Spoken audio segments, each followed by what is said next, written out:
कम से कम राज्यपाल को इस तरह की टिप्पणियों से बाज आना चाहिए। जिस तरह के आरोप उन पर लगे हैं, वो भी उनका भी उत्तर अभी पूरी तरह से उन्होंने नहीं दिया। दूसरा सवाल सर यह है कि टीएमसी ने कहा है कि सीबीआई 5 दिनों से चुप्पी साध रखी है ताकि भाजपा को साजिशें चलाने में मदद मिल सके। बंगाल को अस्थिर करने के लिए भाजपा और सीपीएम दोनों टूल किट जो है वो जिस तरह से रोज एक नई थ्योरी, नई अफवाह सोशल मीडिया पर उड़ाई जाती है चित्रों के साथ, और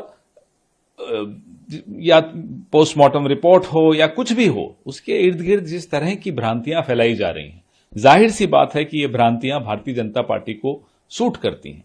तो सीबीआई को चाहिए कि जल्द से जल्द ऐसा एटलीस्ट कोई स्टेटमेंट आना चाहिए ताकि इस तरह की जो माहौल बिगाड़ने की प्रयास किए जा रहे हैं वो रुकें।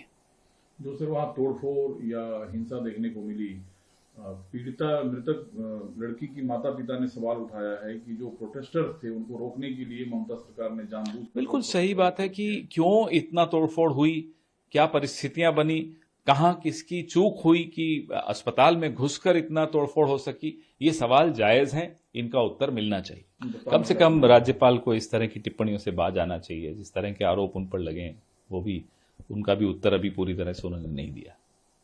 दूसरा सवाल सर यह है कि टीएमसी ने कहा है कि सीबीआई 5 दिनों से चुप्पी साध रखी है ताकि भाजपा को साजिशें चलाने में मदद मिल सके। बंगाल को अस्थिर करने के लिए भाजपा और सीपीएम दोनों टूल किट जो है वो जिस तरह से रोज एक नई थ्योरी, नई अफवाह सोशल मीडिया पर उड़ाई जाती है चित्रों के साथ, और या पोस्टमार्टम रिपोर्ट हो या कुछ भी हो, उसके इर्द गिर्द जिस तरह की भ्रांतियां फैलाई जा रही हैं, जाहिर सी बात है कि ये भ्रांतियां भारतीय जनता पार्टी को सूट करती हैं। तो सीबीआई को चाहिए कि जल्द से जल्द ऐसा एटलीस्ट कोई स्टेटमेंट आना चाहिए ताकि इस तरह की जो माहौल बिगाड़ने की प्रयास किए जा रहे हैं वो रुकें। जो सर वहां तोड़फोड़ या हिंसा देखने को मिली, पीड़िता मृतक लड़की की माता पिता ने सवाल उठाया है कि जो प्रोटेस्टर्स थे उनको रोकने के लिए ममता सरकार ने जानबूझ। बिल्कुल सही बात है कि क्यों इतना तोड़फोड़ हुई, क्या परिस्थितियां बनी, कहां किसकी चूक हुई कि अस्पताल में घुसकर इतना तोड़फोड़ हो सकी, ये सवाल जायज हैं, इनका उत्तर मिलना चाहिए।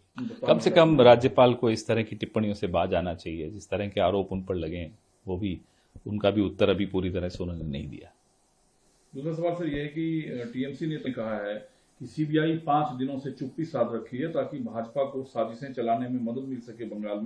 बंगाल को अस्थिर करने के लिए भाजपा और सीपीएम दोनों टूल किट जो है वो जिस तरह से रोज एक नई थ्योरी, नई अफवाह सोशल मीडिया पर उड़ाई जाती है चित्रों के साथ, और या पोस्टमार्टम रिपोर्ट हो या कुछ भी हो, उसके इर्द गिर्द जिस तरह की भ्रांतियां फैलाई जा रही हैं, जाहिर सी बात है कि ये भ्रांतियां भारतीय जनता पार्टी को सूट करती हैं।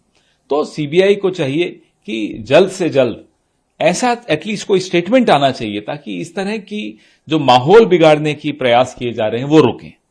जो सर वहां तोड़फोड़ या हिंसा देखने को मिली, पीड़िता मृतक लड़की की माता पिता ने सवाल उठाया है कि जो प्रोटेस्टर्स थे उनको रोकने के लिए ममता सरकार ने जानबूझ। बिल्कुल सही बात है कि क्यों इतना तोड़फोड़ हुई, क्या परिस्थितियां बनी, कहां किसकी चूक हुई कि अस्पताल में घुसकर इतना तोड़फोड़ हो सकी, ये सवाल जायज हैं, इनका उत्तर मिलना चाहिए।